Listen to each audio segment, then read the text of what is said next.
안녕하세요, 여러분. I'll be sharing with you how we planned our 7-day trip to Seoul, Korea. For this trip, I thought the temperature in Korea would be a little bit cooler, and we originally planned our suitcase and packed all the jackets and light coats that we needed. It's a good thing that before our actual trip, I decided to check on the temperature in Korea and found out that it was really 75 to 85 degrees, and we had to take out all the jackets that we bought and packed all the light and summer clothes, because if not, we would have been sweltering hot during our whole trip in Korea. The itinerary that I made was more of like touristy versus leisurely, because I was planning to just come back to Korea for a more leisurely visit. So the full 7 days that I had planned was really jam-packed, and I didn't even consider that there's a jet lag factor. So I had to plan that we hit the ground running when we arrived to Korea. For our trip to Korea, we booked 2 hotels. L7 Myeongdong by Lotte Hotel in Jiangdong, and the second hotel is Howard Johnson by Wyndham Incheon Airport Hotel. So the reason why we did 2 hotels for our stay is because for most part we were in Seoul, so we stayed at Myeongdong. But for the last day, we thought that instead of waking up really early, like around 3 o'clock in the morning, to go to Incheon to catch our 10 a.m. flight back to New York, we just wanted to make it more relaxed by staying in Onsun in Incheon, so it's like closer to the airport and not as stressful. Getting from Incheon Airport to Myeongdong isn't as difficult as we thought it would be, so we decided to take the bus 6015, which is the limousine bus from Incheon Airport to Myeongdong. It's roughly about an hour and 30 minutes trip from Incheon to Jiangdong, and the bus ride costs 15,000 won or $13. So you purchase the ticket at a counter in the airport, and it's like once you get the ticket, you line up, and when the bus arrives, just hop on the bus. That's roughly 2,302 per person. I know that I could have scored better airplane fares as well as better accommodations, but because due to work obligations, September 12 and 21 is the only open date we had. This is our expenses, and I know for sure next time when I visit Seoul or I visit South Korea, I would have better options. I would know where to stay, cheaper places to stay, and a better deals for airplane tickets. This night in Myeongdong, I actually planned to just eat at the night market, but because we were so tired from the trip, a 14-hour trip, we wanted to have hot soup to just calm our nerves and to relax us. So we walked around this alleyway in Myeongdong and we came to this old Yukdaejang restaurant, which serves Yukdaejang according to the Chosun tradition. It's so good. If you have a chance, just look for this restaurant and order the traditional Yukdaejang, and also the ramen noodles are good as well. For our first day in Seoul, Korea, we didn't have much options because it was also Chuseok, or the Korean Thanksgiving holiday. So what we did was, instead of going to the Grevin Museum, the Grevin Wax Museum, we just decided to visit the Humeral Village, which is a village that has a lot of murals or paintings all over the place. And we also visited the Dongdaemun Design Plaza and the Cheonggyecheon stream.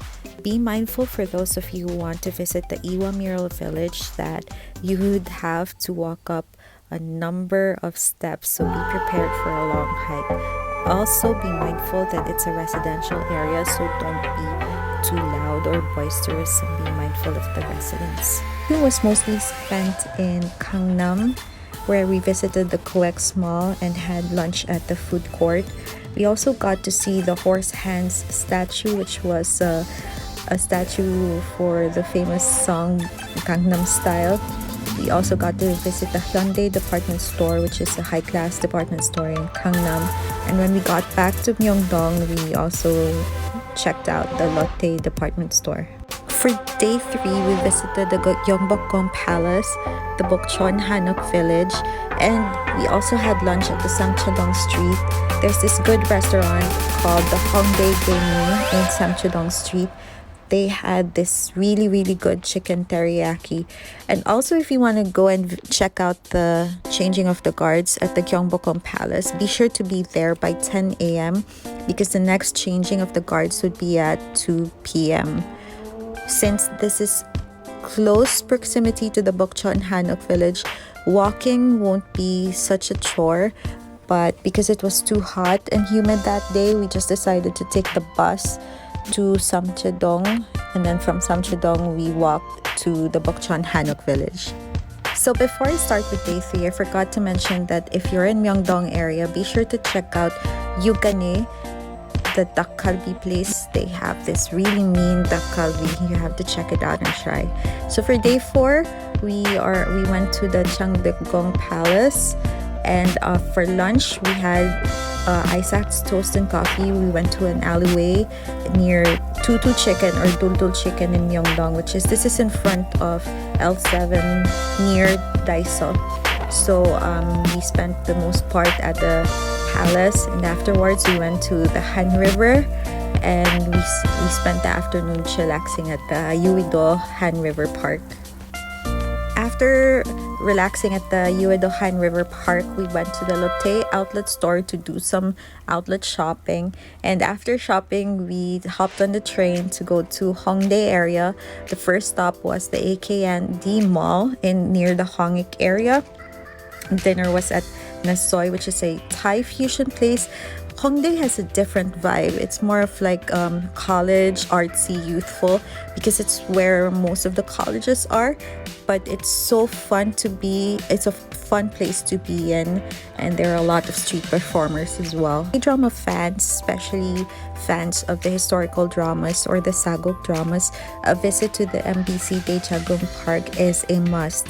I originally wanted to get a package with the Korean folk village included, but at Klook I only found the package and it was $150 per person. It was a bit expensive for me, so instead I went with Crazy Korea, where they had the package for the MBC Daejeon Park for only $37.60 per person. So they're going to bring you to the Daejeon Park, which is like a 2-hour trip from Seoul, and they are going to allow you to roam around the park for 2.5 hours before driving back to Seoul.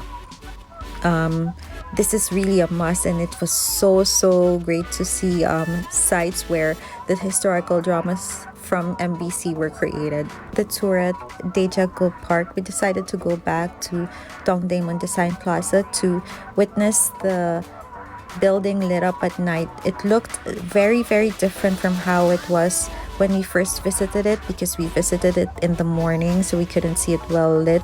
At night it looked so nice. It looked like really a spaceship. On the 6th day, we booked a 10-hour package from Crazy Korea worth $108 for a Garden of the Morning Calm, Nami Island, and Petit France.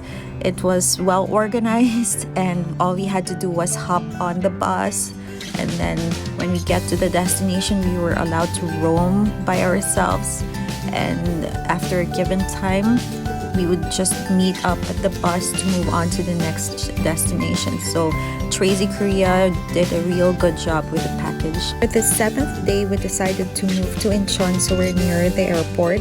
We just spent the day exploring the Incheon area, the Lotte department store, and walking around the area near the hotel. We discovered a good beer place with fried squid. I believe it's Yokjeon Manimekjo. This is it for our 7-day do-it-yourself trip planning to Seoul, Korea. I hope I helped you out, and enjoy your trip to Korea and have fun. Annyeong!